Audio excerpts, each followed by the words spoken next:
Students, बच्चों, आज हम सुरभि हिंदी पाठमाला 2 में से पाठ नंबर 3 लाल पतंग को पढ़ेंगे। बच्चों, पतंग के बारे में सभी को पता होगा पतंग क्या होती है, और लड़कों को अच्छा भी लगता है पतंग उड़ाना। पढ़ने से पहले मैं आपको इसकी कहानी बता देती हूँ कि एक बार लक्ष्य और प्रांजलि दोनों भाई बहन होते हैं और वो बाज़ार से पतंग खरीद कर लाते हैं और बाद में वो उड़ाने के लिए मैदान में चले जाते हैं। वहाँ पतंग उड़ाते हैं मैदान में, और फिर लक्ष्य जो होता है अपनी बहन को चक्री पकड़ा देता है। बाद में उसकी बहन को भी पतंग उड़ाने की इच्छा होती है और बाद में अपने भैया को कहती है कि भैया, मैंने तो पतंग उड़ानी है, आप चक्री पकड़ लो। बच्चों, चक्री आपको सभी को पता होगा क्या होता है। चक्री जो जिसे हम डोर भी कहते हैं, धागा लपेटने की चरखी होती है, वहाँ पर धागा लपेटा होता है। वो लक्ष्य जो अपनी बहन को चक्री पकड़ा देता है और बाद में प्रांजलि पतंग उड़ाने लगती है। और बाद में जब वो पतंग उड़ाती है तो एक लाल रंग की पतंग उनकी पतंग के बीच में आ जाती है और फिर वो अपने भाई को कहती है कि मेरी पतंग बचा लो, वो कट जाएगी। फिर उसका भाई जो है लक्ष्य पतंग उससे पकड़ लेता है और वो उड़ाने लगता है। फिर वो लाल रंग की जो पतंग होती है उसको काट देता है।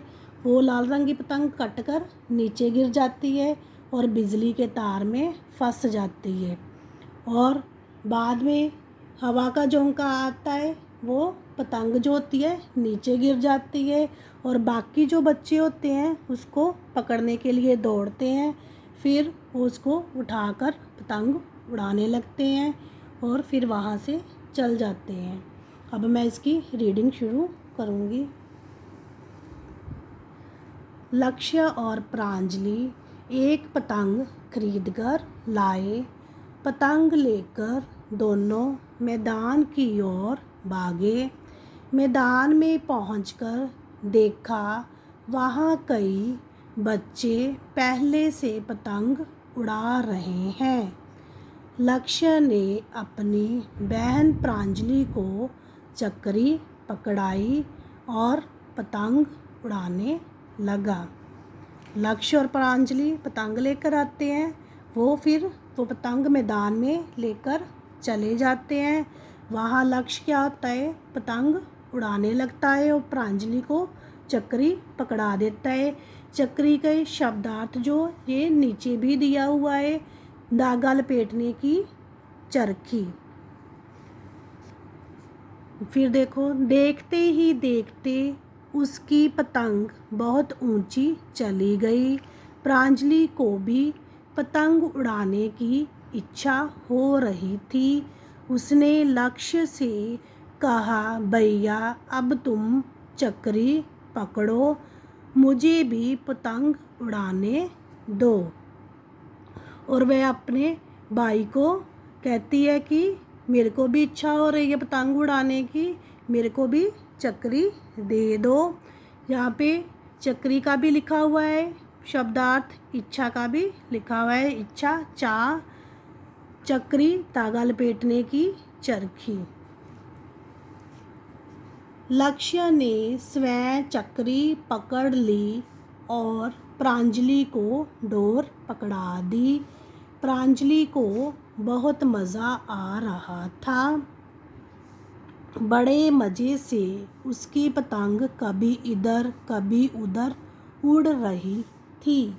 अचानक उसने देखा कि एक लाल रंग की पतंग उसकी पतंग के नज़दीक आ रही है। बच्चों, स्वयं मीन्स खुद, नज़दीक मीन्स पास। लक्ष्य ने अपनी जो चक्री है वो खुद पकड़ लेता है और प्रांजलि को उसकी डोर पकड़ा देता है। प्रांजलि को भी बहुत मज़ा आ रहा था, कभी पतंग जो इधर जा रही थी कभी उधर जा रही थी, फिर उनके पतंग के बीच में एक लाल रंग की पतंग आ जाती है।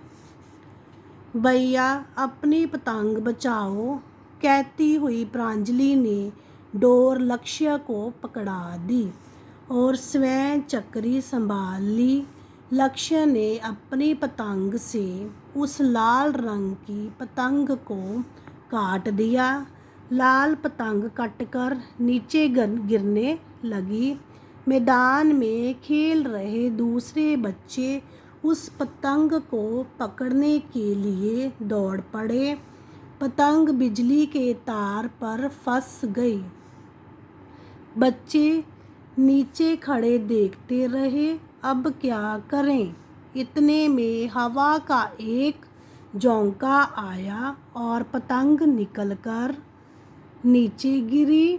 बच्चों ने दौड़कर उस पतंग को उठा लिया और उड़ाने के लिए फिर से चल पड़े।